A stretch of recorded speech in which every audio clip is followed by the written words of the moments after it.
Hey everybody, it's You Had to Ask, the show where I answer your questions. And our first question this week comes from the great Dangerously Talented, who says, what would you do if you had no questions to answer? Would you A, not make a video that week, B, make your own questions up, or C, steal questions from elsewhere? I would finally produce and share that snuff film that I've had the idea for, literally for years. I think that would be a perfect time for that. Actually, it would probably be C. I'd steal questions from elsewhere because I get so many questions for these every week, that more questions than I can use, because I don't answer every question. I cull the questions down to enough to fill hopefully about a 20-minute video. That's like my self-imposed limit. That is as much as I strive to make demands on your patience. So there are all kinds of leftover questions pretty much every week. So I could easily go back and pick out questions from previous videos that I did not answer and have more than enough for an extra video. Maybe I should do that at some point anyway. Have like the leftover edition of You Had to Ask, or maybe the second serving edition. Next, from Great Goat on Fire, Steve, you knave, if you and your family had to move to a non-English speaking country, where would you go and why? I would probably move to France. I've never been to France, but if I had to go to a non-English speaking country, I think I would go to France, because France is really where the cinema was born. It's the home of the Lumiere brothers, it's the home of Georges Méliès, and it's also the home, currently, it's the site of one of the greatest, possibly the greatest film library in the world, the Cinémathèque de Français. And I have always wanted to see that place, and I would love to live in the same country as the Cinémathèque de Français. Or I think it's actually just the Cinémathèque Français. I can't speak French, so I don't know. I don't know if they say la or da or whatever. Anyway, the Cinémathèque Français. I read a biography years and years ago about Henri Langlois, who was the founder and the curator for many years of the Cinémathèque Français, and really fascinating guy, and such a great thing that he did for France and for the world, you know, curating that great film library. So for that reason, and you know, the Eiffel Tower and Paris and all the history and blah blah blah blah blah. France. I'd love to go to France. Leonard Euler, one last try on this one. What are your thoughts on string theory? Is it science or philosophy? Is it worth pursuing / spending money in your opinion, etc.? Yeah, I actually, you know what, Leonard, I have to say, I actually answered this one in a previous video, but then I cut out the answer for time, so I apologize for that. There's, you know, it's not your fault. You would have not known any different if I hadn't said that just now, but just in the interest of full disclosure, I answered it in the raw shot of a video before, and then I cut it out. So that's my fault. I'm not going to cut it out this time. I am so unqualified to make any sort of evaluation of string theory, other than, wow, that sounds so cool and so fascinating. I've read some popular stuff about string theory, you know, Brian Greene's books, The Elegant Universe and The Fabric of the Cosmos. Those all sort of fundamentally deal with the implications of string theory. And it's just, it's such a fascinating field and such a fascinating subject, and so tantalizing to think that might be the answer, that might be the unifying theory that ties Einsteinian physics to quantum physics, you know. So, but I, you know, all I can say is, as a layperson, I am fascinated by it. I would love for there to be more funding into research for it. I would love for there to be more funding for science in general. And if some of that money went towards researching string theory, that would be awesome. You know, I know there are people who say that it's untestable, and for that reason it's not scientific. But who's to say that there won't be a test devised for it some point in the future, that there will be some prediction that can be made and tested to see if string theory is indeed true, or even plausible. Anyway, that's my rambling answer to your really great question, is that I'm not really qualified to do anything other than make uninformed speculation about it, but string theory to me sounds really cool. NewNowKnow001, when you brought your worst movies, I have to say that I agree in all of them. I don't know if you already answered this question, but what are your favorite movies? My my very favorite movie of all of the movies I've ever seen is a Buster Keaton film called Sherlock Jr. That is about 45 minutes long and came out in 1925. And I actually have a video that I made on my channel about Sherlock Jr. Just sort of a review, like a video essay, you might say, about Sherlock Jr. and why I think it's so wonderful. So you can check that out if you're interested.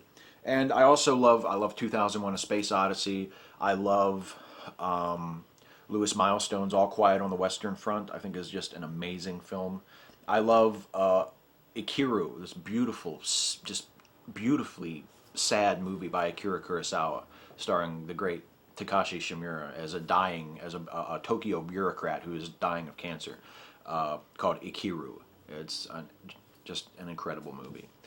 I mean, I could list movies that I love all day. You know, there are so many. I mean, the French Connection, The Godfather Part 2, on and on and on and on. Just so many great movies. City Lights, you know, I could literally just list titles forever. But there are so many beautiful films.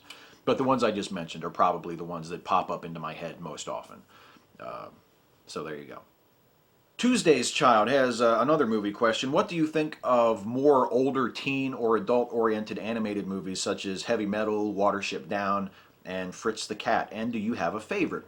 I have to be honest and say with some embarrassment that I actually haven't seen any of these movies. I haven't seen Heavy Metal. I haven't seen Watership Down. I haven't read Watership Down either. And I haven't seen the Fritz the Cat film. Although I've wanted to see Fritz the Cat since I was like 20, and for some reason I've just never gotten around to it. Don't ask me why that has continued to slip through, but I still haven't seen Fritz the Cat. But yeah, I love movies that remind people, that remind us that animation is not a children's format. Animation is a form, it's a medium, it's not a genre. And even though it's overwhelmingly used to make films for children, that's not the only thing that it's good for. It's just like comic books. I mean, I love comic books. I love superhero comics like crazy, but that's not the only thing they're good for. You know, you can use a comic book to tell any kind of story. It doesn't have to be a superhero story. It doesn't have to be a children's story. It can be any kind of story you want. And animation is the same way.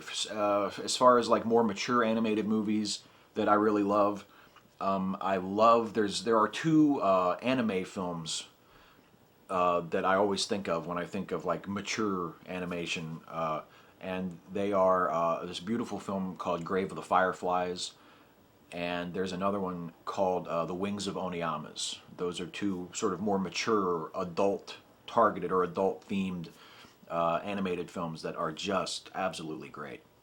Really, really beautiful movies. Poor Cicero, do you think television is in its prime or in decline? Within the past decade, we have seen shows that are complex and interesting, such as Mad Men, Breaking Bad, and The Wire. It seems like TV is in a golden age. But on the other hand, we've witnessed garbage like Jerseylicious, Here Comes Honey Boo Boo, and other primitive exhibitions of entertainment. As far as that goes, I agree with something that I heard Carl Reiner say many years ago, I think in a television interview. Someone asked him the same question because Carl Reiner has been around forever. He's been involved, dating back to the original golden age of television, all the way up through today. Worked on the Dick Van Dyke Show, just a legend, a great writer, and a great performer and everything. And he said that the ratio of good to bad is the same as it's always been. There's always a relatively small percentage of just brilliant, great work that really speaks to the potential and the greatness of the format, and then, you know, the other 75, 80, 90% of it is just complete garbage that panders to our worst instincts and is lowest common denominator and is just terrible and embarrassing and offensive. The thing that makes it different today is that there are so many more options. There's so much more content. There's so much more gross material that it can seem like it's either a lot better or a lot worse than it ever has been. But in fact, it's probably about the same. It's just that there's a little bit more good stuff and there's a lot more crap, as Carl Reiner said. So yeah, there is great television to be seen. In addition to the shows you named, I would of course add Louie. I think Louie is just one of the greatest things ever. And yeah, there's tons of crap. There's tons of crap. But you know, if you go back into the 1990s, you could have said the same thing. There were great television shows in the 1990s. There was, I mean, if you ask me, there were things like, you know, Homicide: Life on the Street, or NYPD Blue, or The X-Files. The Simpsons was in its prime. King of the Hill, things like that, that were really, really great shows. And then there was just complete garbage. And it's the same thing. It's the same thing today, and it was the same thing 20, 30, 40 years ago. It's really, it's difficult to. The only thing I would say is as far as trying to pin like a golden age on television, I do sort of hold with the original golden age of television in the 50s, when that was the era of live television, of live dramas, of live anthology series like Playhouse 90, and you know, what was the other one? Studio One is another one. I had to look over because I actually have a DVD set of Studio One over here. You know, that was a great era for television. I mean, there was just some absolutely brilliant work being done on a weekly basis, and the writers, those writers from the golden age of television are really my idols and really my role models as a writer today, even more than great screenwriters and filmmakers. I mean, because that's where you get your Patty Chayefsky's, Rod Serling, Reginald Rose. I mean, just these brilliant, brilliant writers come from that era of television. And great directors, too. Sidney Lumet, one of my very favorite filmmakers ever, came from directing television. So, you know, and John Frankenheimer, another one, came from television in the early days, in the golden age. So that, I would say, what we traditionally think of as the golden age of television, that early era in the 1950s, is what I would say was the golden age of television, not today. Although, as you pointed out, and there's a lot of people can say, there are absolutely brilliant shows being done today. But if you look at the percentage of the great stuff compared to the shit, it's probably about the same as it usually is. Here's one from Ueji. I apologize for having no clue how to pronounce your username. Steve, do you think that it is cognitively dissonant for a religious individual to hold progressive views on social and scientific issues, such as LGBT rights, the origin of species, and so on, or do you think these views should be mutually exclusive? I don't think it's cognitively dissonant necessarily, because most religious people that I know of who also hold those more modern, you might say progressive views, make allowances for them within their religion. I think it would be cognitively dissonant to be a biblical literalist, let's say, and to also be someone who accepts evolution and believes in gay rights and so on and so forth. I think that would be cognitively dissonant. But most people who I know who are religious and also progressive, science-minded people make allowances on the faith side. You know, they tell themselves that, well, that's not really what their religion says. You know, they don't take the Bible literally, or they interpret it in such a way as to allow for, you know, gay rights, or to allow for evolution or something like that. So I don't think it's necessarily cognitively dissonant. It would be if they tried to say that both things were simultaneously true. That really is the definition of cognitive dissonance. But most people I know don't do it that way. They change the religious part, whether they realize they're doing it or not, to accommodate the other stuff, to accommodate the science and philosophy that they hold outside of their religion. Here's one from Diabolical Overlord. Hey Steve, I'm curious about where your worldview places your opinion of government. Do you see the government as a tool for good that helps people, which keeps society running smoothly, or do you see it as a fundamentally evil force where crony capitalism and other forms of corruption are rampant that hurts people and destroys families? Perhaps a more pragmatic, nuanced view. Not trying to ask a pointed question, just thinking it would be an interesting topic to hear you discuss. Well, I certainly don't think of government as fundamentally evil. I don't think of it as fundamentally good either. I tend to view it as necessary, and I also view it as an extension of us. And in that way, I take a more positive view of it in general. My sort of default view of government is much more positive than a lot of people, certainly more positive than libertarians would be, for example. I don't view government as the enemy. I don't view government as fundamentally evil. I view it as an extension of us and a tool of us that we can use to help ourselves. And it allows us to have an ordered society. It allows us to impose laws and allow for fair treatment and to settle grievances with each other in a fair way, and to have a safe, free society. I mean, there are lots of very, very positive things that we get from government, and that's even before you get to, government services. I mean, if you bring in stuff like the post office, like Medicare and Medicaid, and welfare services, relief for the poor, funding for important but not so commercially successful industries, funding for science, education, public libraries, on and on and on and on and on. I think the positives outweigh the negatives, and I have a generally very positive view of government.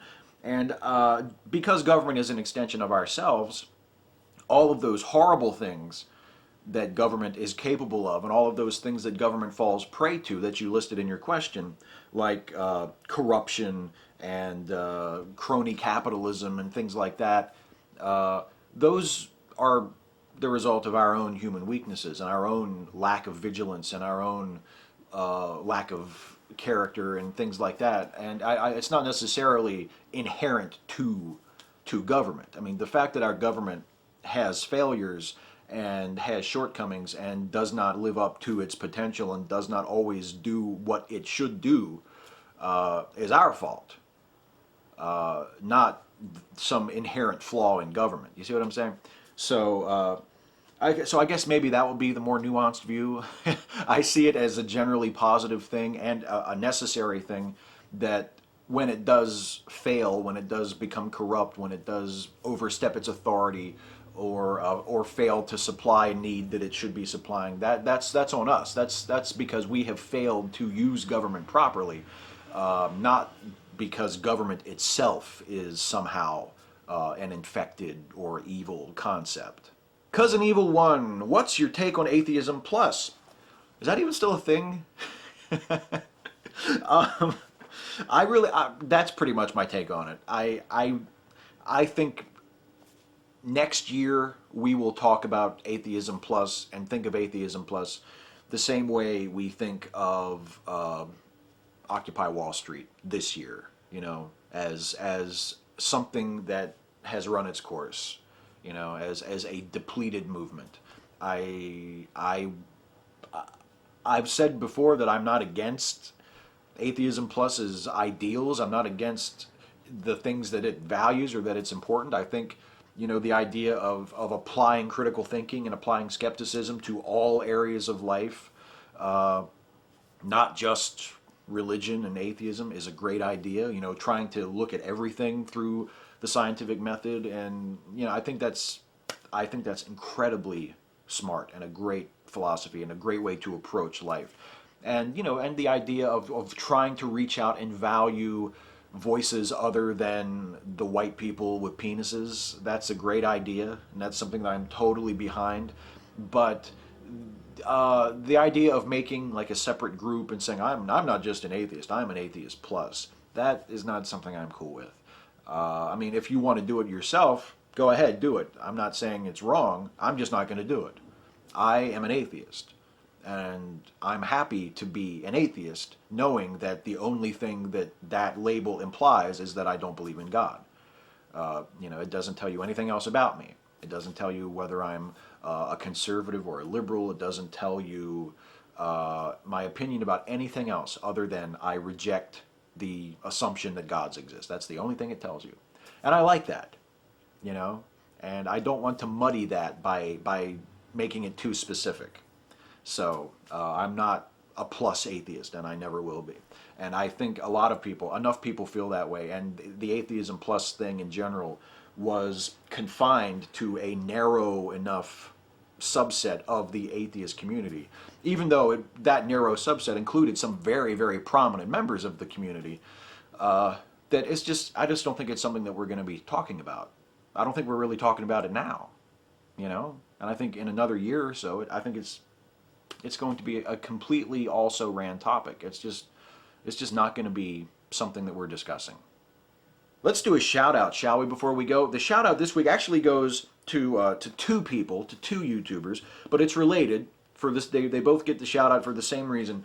The shout outs go to TheJamesPope and also to V00D00SIXXX. Those are the two guys getting the shout out this week. And they both get the shout out because they each did really awesome videos dissecting and debunking some of the most popular Sandy Hook conspiracy theories, which is something that has been on my mind and I've dealt with for over a month now. I did my own video about it that was not a dissection or a debunking, was more just like an angry response to the general idea of conspiracy theories and the Sandy Hook conspiracy theories. And but these guys, the TheJamesPope and V00D00SIXXX, came out with point-by-point responses and debunkings, refutations, if you will, of the Sandy Hook conspiracy theories.